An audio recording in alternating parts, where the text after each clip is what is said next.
नमस्कार।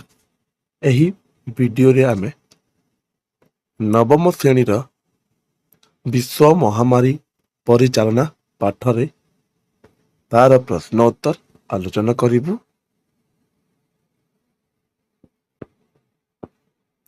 ନମ୍ବର 1, ସଂକ୍ରାମକ ରୋଗ କାହାକୁ କୁହାଯାଏ? ସଂକ୍ରାମକ ରୋଗର କାରଣ ଓ ସଂକ୍ରମଣ ମାଧ୍ୟମ ବିଷୟରେ ଆଲୋଚନା କର। ଆମ ଶରୀରରେ କୌଣସି ରୋଗଜନକ କାରକର ସଂକ୍ରମଣ ଉପସ୍ଥିତି ଓ ଅଭିବୃଦ୍ଧି ଯୋଗୁଁ ରୋଗ ବ୍ୟାପୁଥିଲେ ତାକୁ ସଂକ୍ରାମକ ରୋଗ କୁହାଯାଏ। ସଂକ୍ରାମକ ରୋଗ କେତେକ ରୋଗ କାରକଙ୍କ ଦ୍ୱାରା ବ୍ୟାପିଥାଏ, ଯାହା ହେଉଛି ବୀଜାଣୁ, ଭୂତାଣୁ, ଏକକୋଷୀ ପ୍ରାଣୀ, କବକ, କୃମି ଇତ୍ୟାଦି। ପରଜୀବୀ ରୋଗଜନକ କେବଳ ମଣିଷକୁ ନିଜର ପୋଷକ ପ୍ରାଣୀ ଭାବରେ ଗ୍ରହଣ କରିନଥାଏ, ମଣିଷ ସହିତ ଅନ୍ୟ ବନ୍ୟ ପଶୁକୁ ମଧ୍ୟ ନିଜର ପୋଷକ ଭାବରେ ପରଜୀବୀ ରୋଗଜନକ ବ୍ୟବହାର କରିଥାନ୍ତି। ତେଣୁ ରୋଗ ସଂକ୍ରମଣ ମଣିଷଠୁ ମଣିଷ, ବନ୍ୟ ପଶୁରୁ ବନ୍ୟ ପଶୁ ମଧ୍ୟରେ, ବନ୍ୟ ପଶୁରୁ ଗୃହପାଳିତ ପଶୁ ଓ ଗୃହପାଳିତ ପଶୁରୁ ମଣିଷ ମଧ୍ୟରେ ହୋଇଥାଏ। 2 ନମ୍ବର, ମହାମାରୀ ଓ ବିଶ୍ୱ ମହାମାରୀ ସମୟରେ ବ୍ୟକ୍ତିଗତ ସ୍ୱାସ୍ଥ୍ୟରକ୍ଷା ଓ ରୋଗ ପ୍ରତିକାରକ ବ୍ୟବସ୍ଥା ବିଷୟରେ ଉଲ୍ଲେଖ କର।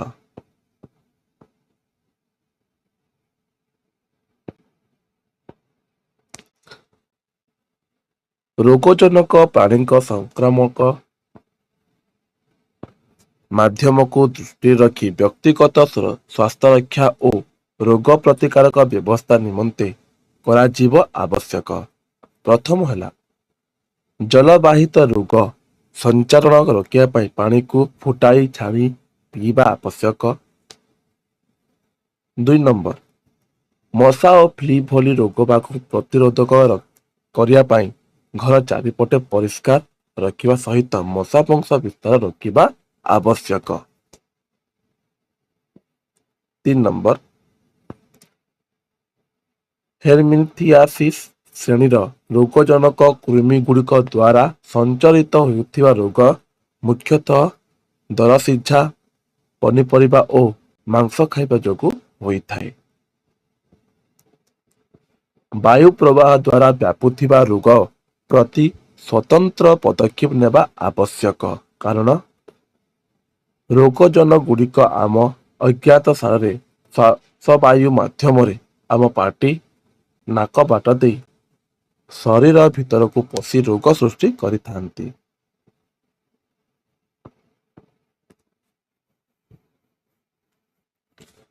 ମହାମାରୀ ଓ ବିଶ୍ୱ ମହାମାରୀ ସମୟରେ ଗୋଷ୍ଠୀ ସ୍ୱାସ୍ଥ୍ୟରକ୍ଷା ଓ ସଂକ୍ରମଣ ପ୍ରତିକାର ବ୍ୟବସ୍ଥା ବର୍ଣ୍ଣନା କର। ପ୍ରତ୍ୟେକ ଗୋଷ୍ଠୀର ଏକକ ହେଉଛି ବ୍ୟକ୍ତି, ତେଣୁ ବ୍ୟକ୍ତିର ସ୍ୱାସ୍ଥ୍ୟରକ୍ଷା ବ୍ୟବସ୍ଥା ପ୍ରତି ପ୍ରଥମେ ଗୁରୁତ୍ୱ ଦିଆଯିବା ଆବଶ୍ୟକ। ବାୟୁ ବାହିତ ମହାମାରୀ ବ୍ୟାପିଥିବା ସମୟରେ ଅତି ଆବଶ୍ୟକ ନହେଲେ ଘରୁ ବାହାରିବା ନିଷେଧ ହୋଇଥାଏ ଏବଂ ବାହାରକୁ ଯିବା ସମୟରେ ମାସ୍କ ପିନ୍ଧିବା ଆବଶ୍ୟକତା ହୋଇଥାଏ। ମୁଖା ଦ୍ୱାରା ପାଟି ଓ ନାକକୁ ଭଲ ଭାବରେ ଘୋଡ଼ାଇ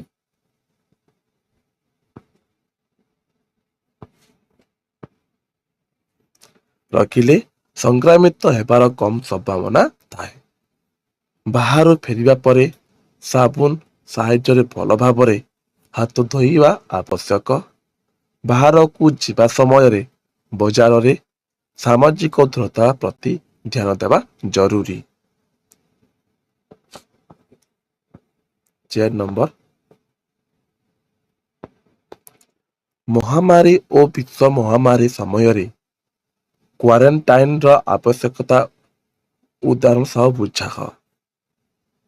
ରୋଗ ସଂକ୍ରମଣକୁ ପ୍ରତିରୋଧ ରୋକିବା ପାଇଁ ବ୍ୟକ୍ତି ବା ପଶୁମାନଙ୍କର ପୃଥକୀକରଣ, ସଙ୍ଗରୋଧ ଏବଂ ଏକାନ୍ତ ବାସ ବ୍ୟବସ୍ଥାକୁ କ୍ୱାରେଣ୍ଟାଇନ୍ କୁହାଯାଏ।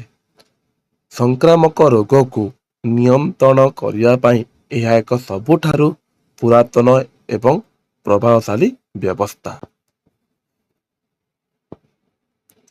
ଅଧିକାଂଶ ଲୋକଙ୍କ ଧାରଣା ଯେ କ୍ୱାରେଣ୍ଟାଇନ୍ ଓ ପୃଥକୀକରଣ ଦୁଇଟି ଯାକ ସମାନ ପ୍ରକାର ପ୍ରକ୍ରିୟା। ପୃଥକୀକରଣର ଲକ୍ଷ୍ୟ ହେଉଛି ସଂକ୍ରାମିତ ଓ ଅସୁସ୍ଥ ବ୍ୟକ୍ତିମାନଙ୍କୁ ଅନ୍ୟ ସୁସ୍ଥ ବ୍ୟକ୍ତିଙ୍କ ଠାରୁ ଅଲଗା ରଖିବା, କିନ୍ତୁ କ୍ୱାରେଣ୍ଟାଇନ୍ ପ୍ରକ୍ରିୟାରେ ଆଇନ ଅନୁସାରେ ରୋଗୀ ସମ୍ପର୍କରେ ଆସିଥିବା ବ୍ୟକ୍ତି କିମ୍ବା ସନ୍ଦିଗ୍ଧ ରୋଗବାହକୁ ଅଲଗା ରଖି ସଂକ୍ରମଣ ସମ୍ଭାବନା ଓ ରୋଗ ପ୍ରସାରକୁ ପ୍ରତିହତ କରାଯାଇଥାଏ।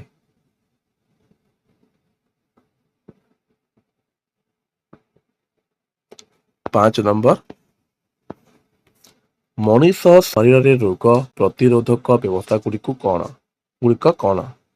ମଣିଷ ଶରୀରକୁ ସଂକ୍ରମଣ କରୁଥିବା ବିଭିନ୍ନ ରୋଗଜନକ ଯଥା ଭୂତାଣୁ, ବୀଜାଣୁ, କବକ, ଏକକୋଷୀ ପ୍ରାଣୀ, କୃମି ଇତ୍ୟାଦିଙ୍କ ବିରୁଦ୍ଧରେ ଲଢ଼ିବା କ୍ଷମତା ମଣିଷଠାରେ ରହିଅଛି।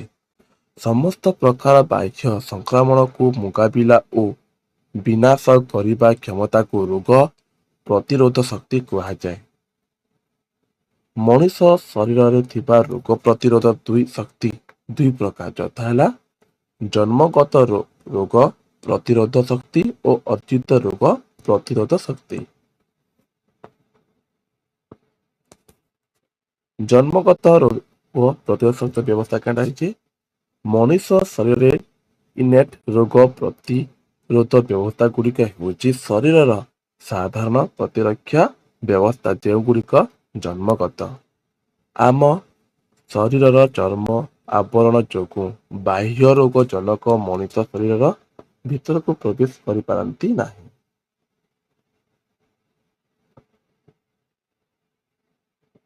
ମଣିଷ ରକ୍ତରେ ପ୍ରାକୃତିକ ଭାବରେ ରହିଥିବା ରାସାୟନିକ ଯୌଗିକ ଯଥା ଲାଇସୋଜୋମ୍ ପ୍ରତିପିଣ୍ଡ ବା ଆଣ୍ଟିବଡି ଭଳି କାର୍ଯ୍ୟ କରି ରୋଗଜନ ଗୁଡ଼ିକୁ ମାରି ନଷ୍ଟ କରିଦିଅନ୍ତି। ଆର୍ଜିତ ରୋଗ ପ୍ରତିରୋଧୀ ଶକ୍ତି। ଆକ୍ୱାୟାର୍ଡ ବା ଆର୍ଜିତ ରୋଗ ପ୍ରତିରୋଧ ଶକ୍ତି ଆମ ଶରୀରର ଏକ ସ୍ୱତନ୍ତ୍ର ପ୍ରକାର ରୋଗ ପ୍ରତିରୋଧ ବ୍ୟବସ୍ଥା। ବାହ୍ୟ ରୋଗଜନକୁ ଆକ୍ରମଣ କରି ନଷ୍ଟ କରିବା ପାଇଁ ଆମ ଶରୀରରେ ସ୍ୱତନ୍ତ୍ର ଶକ୍ତିବର୍ଦ୍ଧକ ଲିମ୍ଫୋସାଇଟ୍ ଏବଂ ଆଣ୍ଟିବଡି ତିଆରି ହୋଇଥାନ୍ତି।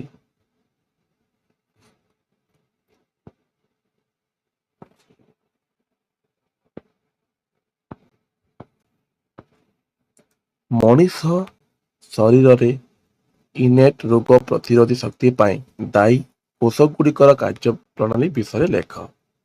ଜନ୍ମାଗତ ବା ଇନେଟ୍ ରୋଗ ପ୍ରତିରୋଧକ ଶକ୍ତି ପାଇଁ ନ୍ୟୁଟ୍ରୋଫିଲ୍, ମୋନୋସାଇଟ୍ ଓ ଇଉସିନୋଫିଲ୍ ଦାୟୀ। ନିମ୍ନରେ ଉକ୍ତ ଗୁଡ଼ିକ ବିଷୟରେ ଦେଇଛି। ନ୍ୟୁଟ୍ରୋଫିଲ୍। ନ୍ୟୁଟ୍ରୋଫିଲ୍ ହେଉଛି ରକ୍ତରେ ରହିଥିବା ନ୍ୟୁଟ୍ରୋଫିଲ୍ ଗୁଡ଼ିକ ପରିପକ୍ୱ କୋଷ। ଶରୀରର କୌଣସି ସ୍ଥାନରେ ଭୂତାଣୁ, ଜୀବାଣୁ, କବକ ଇତ୍ୟାଦିଙ୍କ ଦ୍ୱାରା ସଂକ୍ରମଣ ଆରମ୍ଭ ହେଲେ ସଂକ୍ରମିତ ସ୍ଥାନରେ ଟିସ୍ୟୁ ବା ଅଙ୍ଗ ପ୍ରଦାହ ସୃଷ୍ଟି କରେ। ପ୍ରଦାହ ଅଂଶରେ ରହିଥିବା କୋଷଗୁଡ଼ିକରୁ ଏକ ପ୍ରକାର ରାସାୟନିକ ପଦାର୍ଥ କ୍ଷରିତ ହୁଏ। ଏହି ରାସାୟନିକ ପଦାର୍ଥର ଆକର୍ଷଣ ଫଳରେ ପ୍ରଦାହ ଅଂଶକୁ ଅସଂଖ୍ୟ ନ୍ୟୁଟ୍ରୋଫିଲ୍ ପ୍ରବେଶ କରନ୍ତି। ଏହି ନ୍ୟୁଟ୍ରୋଫିଲ୍ ଗୁଡ଼ିକ ଏମିବା ପରି ନିଜ କୂଟପାଦ ମାଧ୍ୟମରେ ରୋଗଜନକ ପ୍ରଣାଳୀକୁ କବଳିତ କରି ମାରି ଖାଇ ଦିଅନ୍ତି। ଏହି ପ୍ରକ୍ରିୟାକୁ କବଳନ ବା ଫୋଗୋସାଇଟୋସିସ୍ କୁହାଯାଏ। ମୋନୋସାଇଟ୍ କଣ? ମୋନୋସାଇଟ୍ ଗୁଡ଼ିକ ଅପରିପକ୍ୱ କୋଷ। ଏଗୁଡ଼ିକ ଶରୀରର ବିଭିନ୍ନ ଗୁରୁତ୍ୱପୂର୍ଣ୍ଣ ଅଙ୍ଗ ଯଥା ମସ୍ତିଷ୍କ, ଫୁସ୍ଫୁସ୍, ଯକୃତ ମଧ୍ୟକୁ ପ୍ରବେଶ କରି ଆକାରରେ ପ୍ରାୟ 5 ଗୁଣ ବଡ଼ ହୋଇ ପରିପକ୍ୱ କୋଷକରେ ପରିଣତ ହୁଅନ୍ତି। ଏହି ପରିପକ୍ୱ ମୋନୋସାଇଟ୍ ଗୁଡ଼ିକୁ ମ୍ୟାକ୍ରୋଫେଜ୍ କୁହାଯାଏ। ଇଓସିନୋଫିଲ୍ ସଂକ୍ରମଣ ଯୋଗୁଁ ରକ୍ତରେ ଇଉନୋସିଫିଲଙ୍କ ସଂଖ୍ୟା ବୃଦ୍ଧି ପାଇଥାଏ। ଏହି ପ୍ରକ୍ରିୟାରେ ଇଉନୋସିନୋଫିଲ୍ କୁହାଯାଏ। ଇଓସିନୋଫିଲଙ୍କ ଫାଗୋସାଇଟୋସିସ୍ କ୍ଷମତା ଦୁର୍ବଳ, ତେଣୁ ବଡ଼ ବଡ଼ ପରଜୀବୀ ରୋଗଜନକଙ୍କୁ ଏମାନେ ଗିଳି ପାରନ୍ତି ନାହିଁ, କିନ୍ତୁ ପରଜୀବୀଙ୍କ ଶରୀରରେ ଲାଗି ରହି କିଛି ପରିମାଣରେ ବିଷ ନିର୍ଗତ କରି ପରଜୀବୀଙ୍କୁ ମାରି ଦିଅନ୍ତି। ମଣିଷ ଶରୀରର ଆର୍କୋୟାଡ୍ ରୋଗ ପ୍ରତିରୋଧୀ ଶକ୍ତି ପାଇଁ ଦାୟୀ କୋଷଗୁଡ଼ିକୁ ବିଷୟରେ ଲେଖ। ଆର୍କୋୟାଡ୍ ପ୍ରତିରକ୍ଷା ବ୍ୟବସ୍ଥା ଦୁଇ ପ୍ରକାର, ଯଥା କୋଷକୀୟ ରୋଗ ପ୍ରତିରୋଧୀ ବ୍ୟବସ୍ଥା ଓ ଦେହଦ୍ରବୀ ବା ହ୍ୟୁମୋରାଲ୍ ରୋଗ ପ୍ରତିରୋଧୀ ବ୍ୟବସ୍ଥା।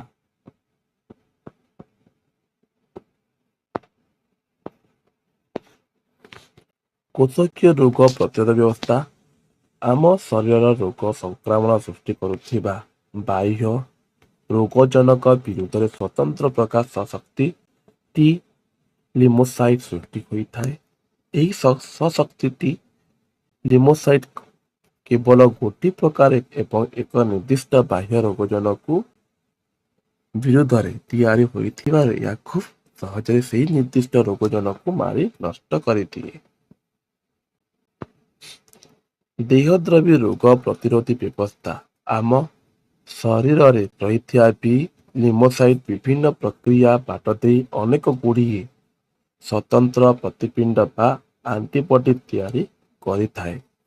ଏହି ଆଣ୍ଟିବଡି ଗୁଡ଼ିକ ଗୋଟିଏ ନିର୍ଦ୍ଦିଷ୍ଟ ପ୍ରକାର ରୋଗଜନକ ପ୍ରାଣୀ ବିରୁଦ୍ଧରେ ସୃଷ୍ଟି ହୋଇଥାନ୍ତି, ତେଣୁ ଏହି ଆଣ୍ଟିବଡି ଖୁବ୍ ସହଜରେ ସେହି ରୋଗଜନକକୁ ମାରି ନଷ୍ଟ କରିଦିଅନ୍ତି। 8 ନମ୍ବର, ଆମ ଶରୀରର ସକ୍ରିୟ ରୋଗ ପ୍ରତିରୋଧୀ ଶକ୍ତି ବିଷୟରେ ଲେଖ। ସାଧାରଣ ଭାବରେ ଜଣେ ମଣିଷ ନିଷ୍କ୍ରିୟ ରୋଗ ପ୍ରତିରୋଧ ଶକ୍ତି ଅପେକ୍ଷା ସକ୍ରିୟ ରୋଗ ପ୍ରତିରୋଧ ଶକ୍ତି ଉପରେ ଅଧିକ ନିର୍ଭର କରିଥାଏ। ସକ୍ରିୟ ରୋଗ ପ୍ରତିରୋଧ ଶକ୍ତି ଦୁଇଟି ଉପାୟ ସୃଷ୍ଟି ହୋଇଥାଏ, ଗୋଟିଏ ହେଲା ପ୍ରାକୃତିକ ଉପାୟ ଆଉ ଗୋଟିଏ ହେଲା କୃତ୍ରିମ ଉପାୟ।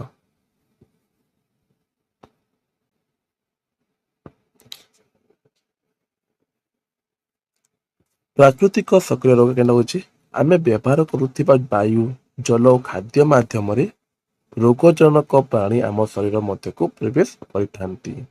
ଏହାର ଏକ ପ୍ରତିକ୍ରିୟା ସ୍ୱରୂପ ଆମ ଶରୀର ରୋଗ ପ୍ରତିରୋଧ ତନ୍ତ୍ର ଦ୍ୱାରା ସକ୍ରିୟ ରୋଗ ପ୍ରତିରୋଧକ ଶକ୍ତି ସୃଷ୍ଟି ହୋଇଥାଏ।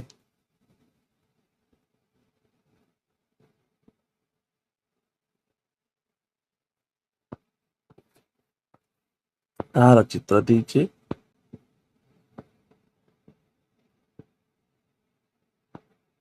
ତଳେ ଅଛି କୃତ୍ରିମ ସକ୍ରିୟ ରୋଗ ପ୍ରତିରୋଧ ଶକ୍ତି। କୃତ୍ରିମ ସକ୍ରିୟ ରୋଗ ପ୍ରତିରୋଧ ଶକ୍ତି ମୁଖ୍ୟତଃ ଟୀକା ମାଧ୍ୟମରେ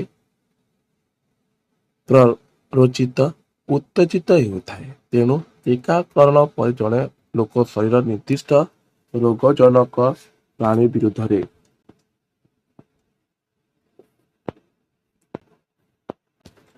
ରୋଗ ପ୍ରତିରୋଧ ଶକ୍ତି ସୃଷ୍ଟି ହୋଇଥାଏ। ବସନ୍ତ, ଫ୍ଲୁ, ପୋଲିଓ ଟୀକା ନେବା ପରେ ଲୋକମାନେ ଆଉ ସେହି ସବୁ ରୋଗରେ ଆକ୍ରାନ୍ତ ହୁଅନ୍ତି ନାହିଁ। 9 ନମ୍ବର, ପ୍ରାକୃତିକ ନିଷ୍କ୍ରିୟ ରୋଗ ପ୍ରତିରୋଧୀ ଶକ୍ତି ଓ କୃତ୍ରିମ ନିଷ୍କ୍ରିୟ ରୋଗ ପ୍ରତିରୋଧୀ ଶକ୍ତି ବିଷୟରେ ଆଲୋଚନା କର। ନିଷ୍କ୍ରିୟ ରୋଗ ଶକ୍ତି ଦୁଇ ପ୍ରକାର, ଯଥା ପ୍ରାକୃତିକ ଓ କୃତ୍ରିମ। ପ୍ରାକୃତିକ ହେଉଛି ପ୍ରାକୃତିକ ନିଷ୍କ୍ରିୟ ରୋଗ ପ୍ରତିରୋଧୀ ଶକ୍ତି ଦୁଇଟି ଉପାୟରେ ହୋଇଥାଏ। ଶିଶୁ ଜନ୍ମ ହେବା ପୂର୍ବରୁ ମା ଶରୀରରୁ ଭ୍ରୂଣବନ୍ଧ ବାଟ ଦେଇ ଆଣ୍ଟିବଡି ଶିଶୁ ଶରୀର ମଧ୍ୟକୁ ପ୍ରବେଶ କରିଥାଏ। ଏହା ଦ୍ୱାରା ଶିଶୁ ବିଭିନ୍ନ ପ୍ରକାର ସଂକ୍ରମଣରୁ ସୁରକ୍ଷିତ ରହିଥାଏ। ଶିଶୁ ଜନ୍ମ ପରେ ମାର କ୍ଷୀର ମାଧ୍ୟମରେ ଆଣ୍ଟିବଡି ଶିଶୁ ଶରୀରକୁ ପ୍ରବେଶ କରି ଶିଶୁକୁ ବିଭିନ୍ନ ପ୍ରକାର ସଂକ୍ରମଣରୁ ସୁରକ୍ଷା ଦେଇଥାଏ। କୃତ୍ରିମ ମୂଷା, ଠେକୁଆ, ପାତିମାଙ୍କଡ଼ ଇତ୍ୟାଦି ପ୍ରୟୋଗାତ୍ମକ ପ୍ରାଣୀଙ୍କ ଶରୀରରେ ନିର୍ଦ୍ଦିଷ୍ଟ ରୋଗ ସଂକ୍ରମଣ ଆଣ୍ଟିଜେନ ବିରୁଦ୍ଧରେ ଆଣ୍ଟିବଡି ସୃଷ୍ଟି କରାଯାଏ। ଆଣ୍ଟିବଡି ରହିଥିବା ଏହି ପ୍ରସ୍ତୁତି ଆଣ୍ଟିସେରା କୁହାଯାଏ। ଏହି ଆଣ୍ଟିସେରାକୁ ଟୀକା ବା ଇଞ୍ଜେକ୍ସନ ଭାବରେ ପ୍ରୟୋଗ କରାଯାଇଥାଏ। ତେଣୁ ଆଣ୍ଟିସେରା ଇଞ୍ଜେକ୍ସନ ବା ଟୀକା ପ୍ରୟୋଗ କରି ମଣିଷ ଶରୀର କୃତ୍ରିମ ଉପାୟରେ ରୋଗ ପ୍ରତିରୋଧୀ ଶକ୍ତି ସୃଷ୍ଟି କରାଯାଇଥାଏ।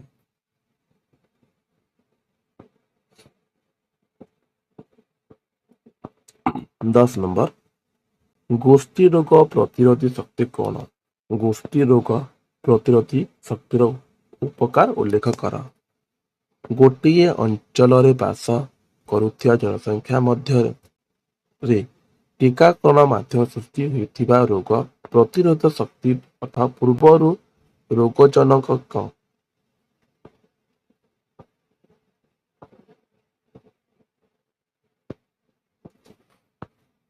ସଂକ୍ରମଣ ଯୋଗୁଁ ସୃଷ୍ଟି ହେଉଥିବା ରୋଗ ପ୍ରତିରୋଧୀ ଶକ୍ତିକୁ ଗୋଷ୍ଠୀ ରୋଗ ପ୍ରତିରୋଧକ ଶକ୍ତି କୁହାଯାଏ।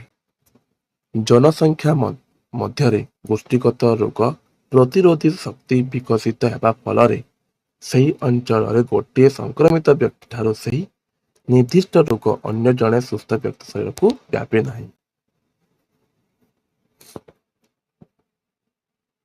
ଅପସନ୍ 2 ଗୋଷ୍ଠୀଗତ ଗୋଟିଏ ଗୋଷ୍ଠୀରେ ବାସ କରୁଥିବା ସମସ୍ତ ଲୋକ ଟୀକାକରଣ ପାଇଁ ଉପଯୁକ୍ତ ନଥାନ୍ତି, ଯଥା ନବଜାତ ଶିଶୁ, ଗର୍ଭବତୀ ମହିଳା, ଅଙ୍ଗ ପ୍ରତିରୋପଣ କରୁଥିବା ବ୍ୟକ୍ତି, ରାସାୟନିକ ଚିକିତ୍ସା ନେଉଥିବା କ୍ୟାନ୍ସର ରୋଗୀ। କିନ୍ତୁ ଗୋଷ୍ଠୀର ଅନ୍ୟ ଲୋକଙ୍କଠାରେ ରୋଗ ପ୍ରତିରୋଧ ଶକ୍ତି ବିକଶିତ ହେଉଥିବାରୁ ଟୀକା ନେଇ ନଥିବା ଏହି ରୋଗର ବ୍ୟକ୍ତିଙ୍କ ଶରୀରକୁ ରୋଗ ବ୍ୟାପେ ନାହିଁ, ସେମାନେ ସୁରକ୍ଷିତ ରହିଥାନ୍ତି।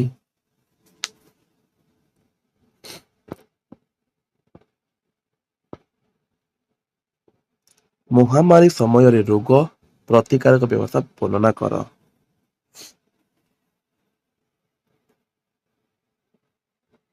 ଜଳବାହିତ ରୋଗ ସଞ୍ଚରଣ ରୋକିବା ପାଇଁ ପାଣିକୁ ଫୁଟାଇ ଛାଣି ପିଇବା ଆବଶ୍ୟକ।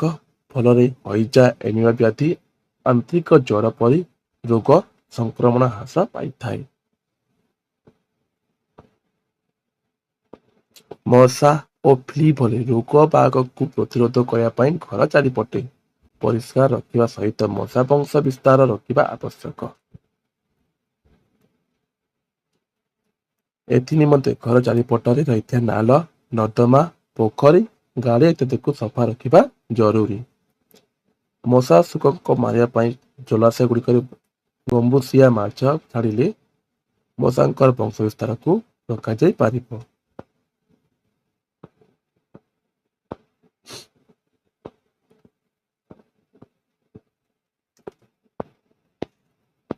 ଅଛି ବାୟୁ ପ୍ରବାହ ଦ୍ୱାରା ବ୍ୟାପୁଥିବା ରୋଗ ପ୍ରତି ସ୍ୱତନ୍ତ୍ର ପଦକ୍ଷେପ ନେବା ଆବଶ୍ୟକ, କାରଣ ରୋଗଜନକ ଗୁଡ଼ିକ ଅଜ୍ଞାତ ସ୍ଥାନରେ ଶ୍ୱାସ ବାୟୁ ମାଧ୍ୟମରେ ଆମ ପାଟି, ନାକ ବାଟ ଦେଇ ଶରୀରକୁ ଭିତରକୁ ପଶି ରୋଗ ସୃଷ୍ଟି କରିଥାନ୍ତି। ମୁଖା ଓ ମାସ୍କ ପିନ୍ଧି ଘରୁ ବାହାରିବା।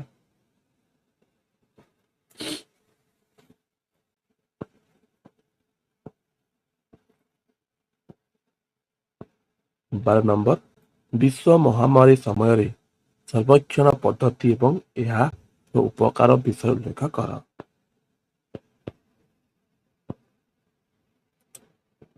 ବିଶ୍ୱ ମହାମାରୀ ଓ ଅନ୍ୟ ସଂକ୍ରମଣ ରୋଗକୁ ନିୟନ୍ତ୍ରଣ କରିବା ପାଇଁ ସର୍ବେକ୍ଷଣ ଏକ ବିଜ୍ଞାନ ସମ୍ମତ ପଦ୍ଧତି। ଦେଶର ଜନସ୍ୱାସ୍ଥ୍ୟ ବିଭାଗ ତରଫରୁ ବିଭିନ୍ନ ପ୍ରକାର ବୈଜ୍ଞାନିକ କୌଶଳ ଅବଲମ୍ବନ କରାଯାଇ ନିର୍ଦ୍ଦିଷ୍ଟ ରୋଗ ବିଷୟରେ ସର୍ବେକ୍ଷଣ କରାଯାଇଥାଏ। ଦେଶର ଜନସ୍ୱାସ୍ଥ୍ୟ ବିଭାଗ ତରଫରୁ ବିଭିନ୍ନ ପ୍ରକାର ବୈଜ୍ଞାନିକ କୌଶଳ ଅବଲମ୍ବନ କରାଯାଇ ନିର୍ଦ୍ଦିଷ୍ଟ ରୋଗ ବିଷୟରେ ସର୍ବେକ୍ଷଣ କରାଯାଇଥାଏ। ସର୍ବେକ୍ଷଣର ତଥ୍ୟଗୁଡ଼ିକୁ ବିଶ୍ଳେଷଣ କରି ସଂକ୍ରାମକ ରୋଗର ସ୍ଥିତି ବିଷୟରେ ଜଣାପଡ଼ିଥାଏ। ସର୍ବେକ୍ଷଣ ପଦ୍ଧତି ସରକାରଙ୍କ ଜନସ୍ୱାସ୍ଥ୍ୟ ବିଭାଗ ମୁଖ୍ୟତଃ ଦୁଇଟି ଉପାୟରେ ସର୍ବେକ୍ଷଣ କାର୍ଯ୍ୟ କରିଥାନ୍ତି। ସକ୍ରିୟ ସର୍ବେକ୍ଷଣ ପଦ୍ଧତି ଏବଂ ନିଷ୍କ୍ରିୟ ସର୍ବେକ୍ଷଣ ପଦ୍ଧତି।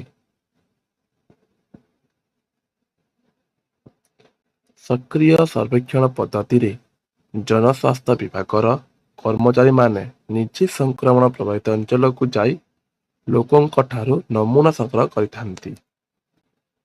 ଉଦାହରଣ ହେଲା କୋଭିଡ-19 ବିଷୟ ମହାମାରୀ ସମୟରେ ଆମ ଦେଶରେ ଜନସ୍ୱାସ୍ଥ୍ୟ ବିଭାଗର କର୍ମଚାରୀ ଓ ଅଙ୍ଗନବାଡି କେନ୍ଦ୍ରର ସହାୟକମାନେ ଘରକୁ ଘର ବୁଲି ରାପିଡ ଆଣ୍ଟିଜେନ ପରୀକ୍ଷା ଏବଂ ସନ୍ଦିଗ୍ଧ କ୍ଷେତ୍ରରେ ଆରଟି-ପିସିଆର ଟେଷ୍ଟ କରାଉଥିଲେ। ନିଷ୍କ୍ରିୟ ସର୍ବେକ୍ଷଣ ପଦ୍ଧତି ପାଇଁ ଜନସ୍ୱାସ୍ଥ୍ୟ ବିଭାଗ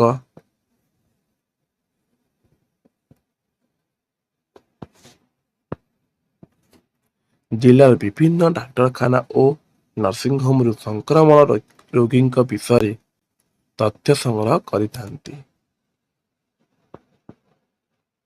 ସର୍ବେକ୍ଷଣ ଉପକାରିତା କେମିତି ଅଛି? ସର୍ବେକ୍ଷଣ ବିବରଣୀରୁ ମହାମାରୀର ତୀବ୍ରତା ସମ୍ପର୍କରେ ଜଣାପଡ଼ିଥାଏ। ରୋଗପୁଞ୍ଜ ବିଷୟରେ ଖବର ମିଳିଥାଏ।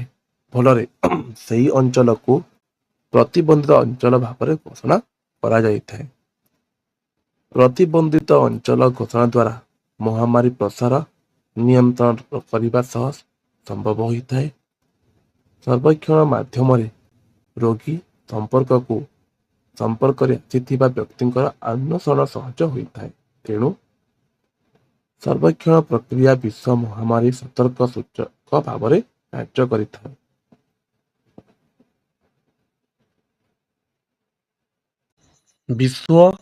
ବିଶ୍ୱ ମହାମାରୀ ସମୟରେ ପୃଥକବାସ ପଦ୍ଧତିର ଗୁରୁତ୍ୱ ଏବଂ ଡାକ୍ତରଖାନାରେ ପୃଥକବାସ ବ୍ୟବସ୍ଥା ବିଷୟରେ ଲେଖ।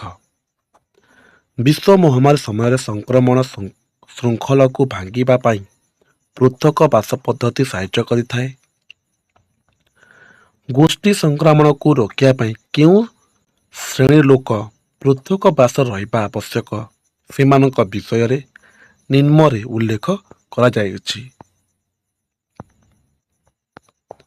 ଯେଉଁ ବ୍ୟକ୍ତିମାନେ ସଂକ୍ରମିତ ଏବଂ ଶରୀରରେ ରୋଗ ଲକ୍ଷଣ ପ୍ରକାଶ ପାଇଛି ସେମାନଙ୍କୁ ତୁରନ୍ତ ପୃଥକବାସରେ ରଖାଯିବା ଆବଶ୍ୟକ। ଯେଉଁ ବ୍ୟକ୍ତିମାନେ ନିକଟ ଅତୀତରେ ସଂକ୍ରମିତ ରୋଗୀଙ୍କ ସମ୍ପର୍କ ଆସିଛନ୍ତି ସେମାନଙ୍କ ପୃଥକବାସ ରହିବା ପାଇଁ ଉପଦେଶ ଦିଆଯାଇଥାଏ। ପ୍ରତିବନ୍ଧିତ ଅଞ୍ଚଳରେ ଅଥବା ଏହାର ଚାରିପଟରେ ରହିଥିବା ନିରପେକ୍ଷ ଅଞ୍ଚଳରେ ବାସ କରୁଥିବା ରୋଗୀଙ୍କର ପରିବାର ଲୋକ ସେମାନଙ୍କ ଘରକୁ ଆସିଥିବା ବନ୍ଧୁଙ୍କୁ ପୃଥକବାସରେ ରଖାଯିବା ଆବଶ୍ୟକ। ପରୀକ୍ଷା ଦ୍ୱାରା ସଂକ୍ରମଣ ନଥିବା ରିପୋର୍ଟ ନ ଆସିବା ପର୍ଯ୍ୟନ୍ତ କିମ୍ବା ଏକ ନିର୍ଦ୍ଦିଷ୍ଟ ଅବଧି ପର୍ଯ୍ୟନ୍ତ ସେମାନଙ୍କୁ ପୃଥକାବାସରେ ରହିବାକୁ କୁହାଯାଏ। ଯେଉଁମାନଙ୍କ ଠାରେ ସଂକ୍ରମଣ ପ୍ରକୋପ ଅତି ମାତ୍ରାରେ କମ୍ ସେମାନଙ୍କୁ ମଧ୍ୟ ନିଜ ଘରେ ଅଥବା ଡାକ୍ତରଖାନା ପୃଥକବାସରେ ରଖାଯିବା ଉଚିତ। ରୋଗୀଙ୍କ ସମ୍ପର୍କରେ ଆସିଥିବା କିନ୍ତୁ ନକାରାତ୍ମକ ପ୍ରମାଣପତ୍ର ହାସଲ କରିନଥିବା ବ୍ୟକ୍ତିଙ୍କୁ 7-10 ଦିନ ପର୍ଯ୍ୟନ୍ତ ପୃଥକବାସରେ ରଖାଯିବା ଆବଶ୍ୟକ। ସଂକ୍ରମିତ ଅଞ୍ଚଳ ବା ସଂକ୍ରମିତ ଦେଶରୁ ନିଜ ଘରକୁ ଫେରିବା ଲୋକଙ୍କୁ 14 ଦିନ ପର୍ଯ୍ୟନ୍ତ ନିଜ ଘରେ, ହୋଟେଲରେ ଅଥବା ଡାକ୍ତରଖାନା ପୃଥକବାସ ରଖାଯିବା ଉଚିତ। ରହିଛି ଡାକ୍ତରଖାନା ପୃଥକବାସ ଅବସ୍ଥା। ସଂକ୍ରମିତ ରୋଗୀଙ୍କ ସହିତ ସିଧାସଳଖ ସମ୍ପର୍କରେ ଆସିଥିବା ବ୍ୟକ୍ତିମାନଙ୍କୁ ଅନ୍ୟ କେତେକ ସନ୍ଦିଗ୍ଧ ବ୍ୟକ୍ତିଙ୍କ ସହିତ ଗୋଟିଏ ୱାର୍ଡରେ ରଖାଯିବା ଅନୁଚିତ। ସତର୍କତାମୂଳକ ପଦକ୍ଷେପ ସଦୃଶ ପୃଥକବାସରେ ରହିଥିବା ସଂକ୍ରମିତ ରୋଗୀଙ୍କ ପାଇଁ ଆଇସିୟୁ ଓ ଭେଣ୍ଟିଲେଟର ସୁବିଧା ପାଇଥିବା ଡାକ୍ତରଖାନା ଶଯ୍ୟା ସଂରକ୍ଷଣ କରି ରଖାଯିବା ଆବଶ୍ୟକ। ଡାକ୍ତରଖାନାରେ ଶଯ୍ୟାଗୁଡ଼ିକ ମଧ୍ୟରେ ଅତି କମ୍ରେ 1 ମିଟର ଦୂରତା ରହିବା ବିଧେୟ। ଡାକ୍ତରଖାନା ସଂକ୍ରାମକ ୱାର୍ଡରେ କାର୍ଯ୍ୟ କରୁଥିବା ଡାକ୍ତର, ନର୍ସ, ସହଯୋଗୀ, ପିଅନ ଇତ୍ୟାଦି ସମସ୍ତଙ୍କ ପାଇଁ ପିପିଇ ବା ବ୍ୟକ୍ତିଗତ ସୁରକ୍ଷାକାରୀ ସଜ୍ଜୀକରଣ ପୋଷାକ ଯଥା ଗ୍ଲୋଭ୍, ମୁଖା, ମୁଣ୍ଡ ଟୋପି, ଆପ୍ରନ୍ ଇତ୍ୟାଦି ଦିଆଯିବା ଜରୁରୀ। 14 ନମ୍ବର, ସଂଘ ଅନ୍ୱେଷଣ କ'ଣ? ସଂଘ ଅନ୍ୱେଷଣର ଲକ୍ଷ୍ୟ ଏବଂ ସଂଘ ଅନୁସାରେ କେଉଁମାନେ ସାମିଲ କରାଯାଏ ଲେଖ। ମହାମାରୀ ସମୟରେ ଗୋଷ୍ଠୀ ମଧ୍ୟରେ ସଞ୍ଚରଣ ଶୃଙ୍ଖଳକୁ ପ୍ରତିହତ କରିବା ପାଇଁ ସଂକ୍ରମିତଙ୍କ ସଂଘ ଅନ୍ୱେଷଣ ହେଉଛି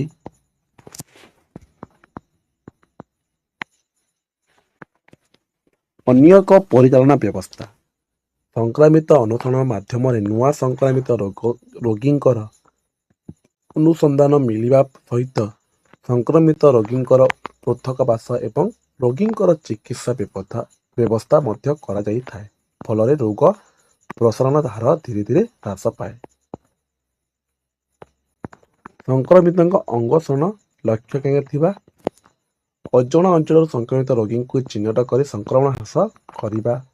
ଲକ୍ଷଣ ବିହୀନ ତତ୍ପ୍ରେରକ ବାହକ ଦ୍ୱାରା ଏହି ରୋଗଟି ସଞ୍ଚାଳିତ ହୋଇଥାଏ। ତେଣୁ ପ୍ରତ୍ୟେକ ସନ୍ଦିଗ୍ଧ ବ୍ୟକ୍ତିଙ୍କୁ ନିରୂପଣ କରିବା ପାଇଁ ଏହି ପଦ୍ଧତିରେ ଅନୁଧ୍ୟାନ କରାଯାଇଥାଏ। କୌଣସି ଏକ ସଂକ୍ରମଣ ଲକ୍ଷଣ ଥିବା ବ୍ୟକ୍ତି ସଂସ୍ପର୍ଶରେ ଆସିଥିବା ବ୍ୟକ୍ତିଙ୍କୁ ଖୋଜି ବାହାର କରିବା। ଗୋଷ୍ଠୀ ମଧ୍ୟରୁ ଲକ୍ଷଣ ବିହୀନ କିନ୍ତୁ ରୋଗ ଜୀବାଣୁ ବାହକ ବ୍ୟକ୍ତିମାନଙ୍କଠାରୁ ଠାବ କରିବା। ଦରକାର ନାହିଁ ନା। ଏହା ଥିଲା ପାର୍ଥକ୍ୟ ଦଶା ମହାମାରୀର ବିଶ୍ୱ ମହାମାରୀ। ମହାମାରୀ ଗୋଟିଏ ନିର୍ଦ୍ଦିଷ୍ଟ ଭୌଗୋଳିକ ଅଞ୍ଚଳରେ ବ୍ୟାପିଥାଏ। ଶୀତ, ଜ୍ୱର, ମିଳିମିଳା ଇତ୍ୟାଦି। ଅପ୍ରତ୍ୟାଶିତ ଭାବେ ମହାମାରୀ ବ୍ୟାପିଥାଏ ଏବଂ ତଦ୍ୱାରା ଲୋକଙ୍କର ମୃତ୍ୟୁ ହୋଇଥାଏ। ମହାମାରୀ ଗୋଟିଏ ପରିବେଶର ପୂର୍ବରୁ ବାସ କରୁଥିବା ରୋଗଜନକ ଜୀବଙ୍କ ଦ୍ୱାରା ବ୍ୟାପିଥାଏ। ବିଶ୍ୱ ମହାମାରୀ ପୃଥକର ବିଭିନ୍ନ ଦେଶ ଓ ମହାଦେଶକୁ ବ୍ୟାପିଥାଏ। ଏହା ଦ୍ୱାରା ବହୁ ଲୋକ ପ୍ରଭାବିତ ହୋଇଥାନ୍ତି ଓ ସେଥିରୁ ଅନେକ ମୃତ୍ୟୁ ମୁଖରେ ପଡ଼ନ୍ତି। ଏହାର ସଂକ୍ରମଣ ପୁନଃପୁନିକ ଭାବେ ହୋଇଥାଏ। ପ୍ରତ୍ୟେକ ଦିନ ରୋଗରେ ପଡ଼ୁଥିବା ଲୋକଙ୍କ ସଂଖ୍ୟା ପୂର୍ବ ଦିନଠାରୁ ଅଧିକ ଥାଏ। ବିଶ୍ୱ ମହାମାରୀ ମୁଖ୍ୟ ଗୋଟିଏ ରୋଗଜନକର ନବଭବନ ଦ୍ୱାରା ସୃଷ୍ଟି ହୋଇଥିବା ଅଭିନ୍ ଷ୍ଟୋନ୍ ଦ୍ୱାରା ବ୍ୟାପିଥାଏ। କାରଣ ଏହି ଷ୍ଟ୍ରେନ୍ ପ୍ରତି ମଣିଷ ଶରୀର ରୋଗ ପ୍ରତିରୋଧ ଶକ୍ତି ବିକଶିତ ହୋଇନଥାଏ କିମ୍ବା ସୀମିତ ପରିମାଣରେ ଥାଏ।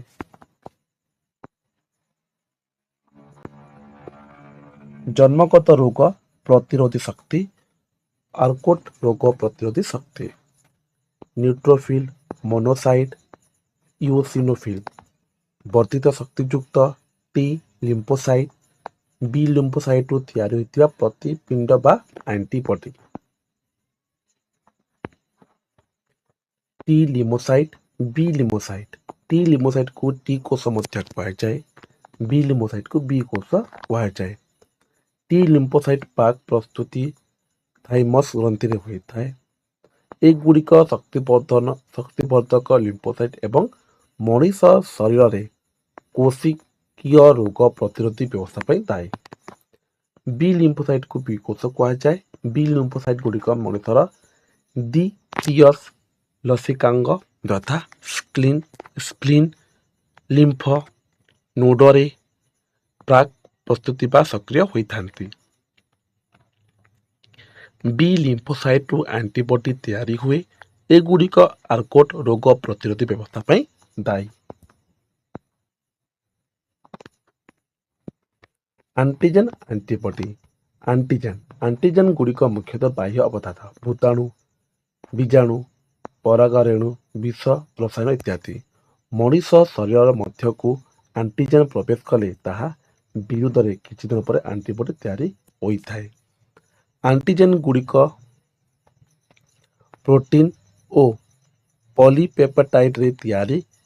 ଏଗୁଡ଼ିକର ଆଣବିକ ବସ୍ତୁତ୍ୱ 8000 ଡାଲ୍ଟନ୍ ଠାରୁ ଅଧିକ ହେବା ଆବଶ୍ୟକ। ଆଣ୍ଟିବଡି ଶରୀର ମଧ୍ୟ ତିଆରି ହୋଇଥାଏ।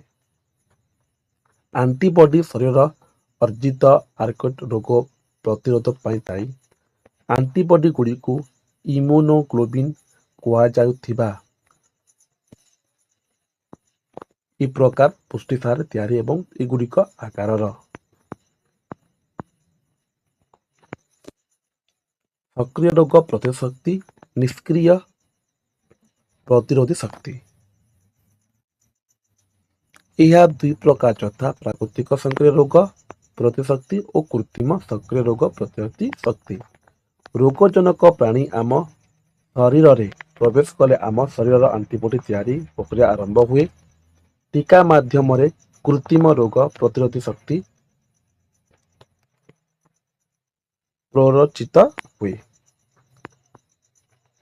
निष्क्रिय यह दुई प्रकार यथा प्राकृतिक निष्क्रिय रोग प्रतिरोधी शक्ति और कृत्रिम निष्क्रिय रोग प्रतिरोधी शक्ति। शिशु जन्म हेबा पूर्व माँ शरीर भ्रूणबंध होते आंटीबॉडी शिशु शरीर को आसे।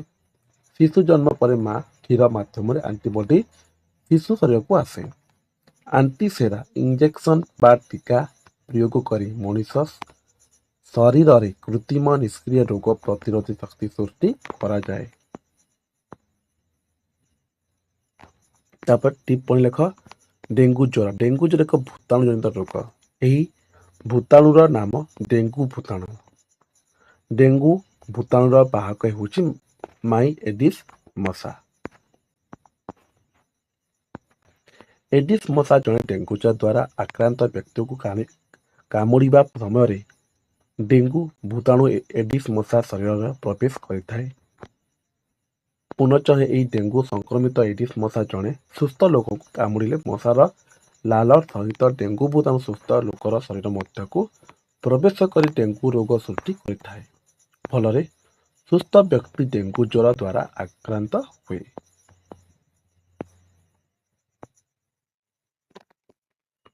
स्वाइन फ्लू इनफ्लुएंजा भूताणुर गोटे स्ट्रेन द्वारा स्वाइन फ्लू होता है। यह साधारणतः घुसुरी को रोगक्रांत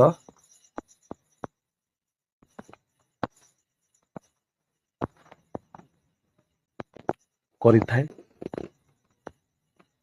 संक्रमित व्यक्ति ठारू सुस्थ लोक यह रोगर संक्रमण साधारणतः होता है।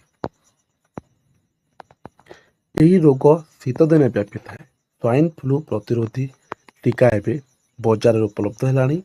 छिंकिबा खासिबा समय सृष्टि होता छोट छोट बिंदुक माध्यम रोगर भूताणु गोटे संक्रमित स्वाइन फ्लू रोगी ठारू अन्य एक सुस्थ मनीष शरीर को संचरित होता है। फल सुस्थ मनीषटी स्वाइन फ्लू रोग द्वारा आक्रांत हुए। तेणु स्वाइन फ्लू एक जेनेटिक रोग। तार किछि फोटो देख जिंदला संक्रमित घुसुरी भूताणु जैसी बाहर के संक्रमित मनीष सुस्थ मनीष के पार। प्लेग प्लेग एक बीजाणुत जनित रोग। यही बीजाणु नाम है येरसिनिया पेस्टिस। प्लेग रोग साधारण भाव में मूषा ठारे देखा जाए। फ्ली नामक ए प्रकार रक्त शोषा माछी संक्रमित मूषा को कामुड़े मूषा ठारे रही फ्लेग बीजाणु प्रथमे फ्ली शरीर में प्रवेश करे। सुस्थ व्यक्ति को यही फ्लेग रोग संक्रमित फ्ली कामुड़े फ्लेग रोग मनीष शरीर को व्यापी थाए। तेणु फ्लेग रोग बीजाणुर बाहक होउछि फ्ली एवं मध्यवर्ती पोषक होउछि मूषा। यही रोग मूषा ठारू मनीष को व्यापुथिबारु यह एक पशुजन्य रोग बा जेनेटिक रोग अटे। फ्लेग बीजाणु संक्रमित रोग एवं संक्रमित मूषा ताकि किए खोजे ताबी दूचे संक्रमित फ्ली के माछी का माछी रू सुस्थ मनीष के पाखे आसुचे। मैक्रोफेज मोनोसाइट गुड़िक अपरिपक्व कोष। एगुड़िक शरीर में विभिन्न गुरुत्वपूर्ण अंग यथा मस्तिष्क फुस्फुस यकृत मध्य को प्रवेश कर ଆକାରରେ ପ୍ରାୟ 5 ଗୁଣ ବଡ଼ ହୋଇ ପରିପକ୍ୱ କୋଷରେ ପରିଣତ ହୁଅନ୍ତି। ଏହି ପରିପକ୍ୱ ମୋନୋସାଇଟ୍ ଗୁଡ଼ିକୁ ମାକ୍ରୋଫେଜ୍ କୁହାଯାଏ। ମୃତ ଟୀକା ଓ ଜୀବନ୍ତ ଟୀକା। ରୋଗଜନକର ବାହ୍ୟ ଆବରଣ ବା ଖୋଲପାରେ ରହିଥିବା ପ୍ରୋଟିନ୍ ଓ ପଲିପେପ୍ଟାଇଡ୍ ଗୁଡ଼ିକ ଆଣ୍ଟିଜେନ୍ ଭଳି କାର୍ଯ୍ୟ କରିଥାନ୍ତି। ତେଣୁ ଟୀକା ନେବାର କିଛି ଦିନ ମଧ୍ୟରେ ଆମ ଶରୀରରେ ଏହି ଆଣ୍ଟିଜେନ୍ ବା ପ୍ରୋଟିନ୍ ବିରୁଦ୍ଧରେ ଆଣ୍ଟିବଡି ତିଆରି ଆରମ୍ଭ ହୋଇଥାଏ। ତେଣୁ ମୃତ ରୋଗଜନକର ବାହ୍ୟ ଖୋଲପାକୁ ବ୍ୟବହାର କରି ପ୍ରସ୍ତୁତ ହେଉଥିବା ଟୀକାକୁ ମୃତ ଟୀକା କୁହାଯାଏ। ପୋଲିଓ ରୋଗ ପାଇଁ ବ୍ୟବହୃତ ଟୀକାର ଜୀବିତ ଭୂତାଣୁକୁ ଟୀକା ଭାବରେ ବ୍ୟବହାର କରାଯାଏ।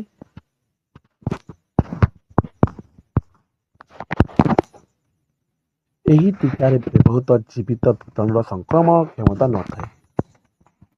ତେଣୁ ଟୀକା ମଧ୍ୟରେ ରହିଥିବା ଜୀବିତ ପୋଲିଓ ଭୂତାଣୁ ମନୁଷ୍ୟ ଶରୀରର ପୋଲିଓ ରୋଗ ସୃଷ୍ଟି କରିପାରନ୍ତି ନାହିଁ। କେବଳ ପୋଲିଓ ଭୂତାଣୁ ବିରୁଦ୍ଧରେ ଆଣ୍ଟିବଡି ସୃଷ୍ଟି କରିପାରନ୍ତି। ଏହି ପ୍ରକାର ଜୀବନ୍ତ ରୋଗଜନକ ବ୍ୟବହାର ଦ୍ୱାରା ପ୍ରସ୍ତୁତ ଟୀକାକୁ ଜୀବନ୍ତ ଟୀକା କୁହାଯାଏ। ଗୋଟିଏ ବାକ୍ୟରେ ଉତ୍ତର ଦିଅ। ଆଣ୍ଟିବଡି କେଉଁଠାରେ ତିଆରି ହୁଏ? ଆମ ଶରୀରରେ ଥିବା ବି ଲିମ୍ଫୋସାଇଟ୍ରୁ ବିଭାଜନ ପ୍ରକ୍ରିୟାରେ ସୃଷ୍ଟ ପ୍ଲାଜମା କୋଷରୁ ଆଣ୍ଟିବଡି ତିଆରି ହୋଇଥାଏ। କେଉଁ ପ୍ରକାର ସଂକ୍ରମଣକୁ ବିଶ୍ୱ ମହାମାରୀ କୁହାଯାଏ? ଯେତେବେଳେ ଗୋଟିଏ ମହାମାରୀ ବିଶ୍ୱର ଅନେକ ଗୁଡ଼ିଏ ଦେଶ ଅଥବା କେତୋଟି ମହାଦେଶରେ ବ୍ୟାପିଥାଏ ଏବଂ ଏହାଦ୍ୱାରା ବିଶ୍ୱର ବହୁ ସଂଖ୍ୟା ଲୋକ ପ୍ରଭାବିତ ହୋଇଥାନ୍ତି, ସେତେବେଳେ ଏହାକୁ ବିଶ୍ୱ ମହାମାରୀ ଭାବରେ ନାମିତ କରାଯାଇଥାଏ। କେଉଁ ପ୍ରାଣୀମାନଙ୍କୁ ରୋଗବାହକ ପ୍ରାଣୀ କୁହାଯାଏ? ଯେମିତି ହେଲା ମଶା, ମାଛି, ଟିଙ୍କ ଇତ୍ୟାଦିକୁ କୁହାଯାଇଥାଏ। ଜୁନେଟିକ୍ ରୋଗ କାହାକୁ କୁହାଯାଏ? ପଶୁଙ୍କ ଠାରୁ ମଣିଷ ଶରୀରକୁ ସଂକ୍ରମିତ ହେଉଥିବା ରୋଗକୁ। ଗୋଟିଏ ଶବ୍ଦରେ ଉତ୍ତର ଦିଅ। କହିଛନ୍ତି ମଶା, ମାଛି, ଟିଙ୍କ କେଉଁ ପ୍ରକାର ବାହକ? ଉତ୍ତର ହେଲା ଜୈବିକ ରୋଗ ବାହକ, ପ୍ଲାସମିଡ଼ିୟମ୍, ପଶୁଜନ୍ୟ ରୋଗ, କୁଫର ସେଲ୍। ଶୂନ୍ୟସ୍ଥାନ। ମସ୍ତିଷ୍କରେ ଥିବା ମାଇକ୍ରୋଫେଜକୁ କୁହାଯାଏ ମାଇକ୍ରୋଗ୍ଲିଆ। କବଲନ ବା ଫାଗୋସାଇଟିସ୍ ଆଣ୍ଟିବଡି ମୃତ ଟ୍ରିପାନୋସୋମା। 30 ନମ୍ବର। ନିମ୍ନ ପ୍ରଶ୍ନ ଗୁଡ଼ିକର ଦିଆଯାଇଥିବା ବିକଳ୍ପ ମଧ୍ୟ ଠିକ୍ ଉତ୍ତର ବାଛିକି ଲେଖ। ତାର ଉତ୍ତର ହେଉଛି ଛୋଟ ବୃନ୍ଦା ଦ୍ୱାରା, ବି ଲିମ୍ଫୋସାଇଟ୍, ଭ୍ରୂଣବନ୍ଧ ଦ୍ୱାରା। ଥିଲା ବିଶ୍ୱ ମହାମାରୀ ପାଠର ପ୍ରଶ୍ନ ଉତ୍ତର।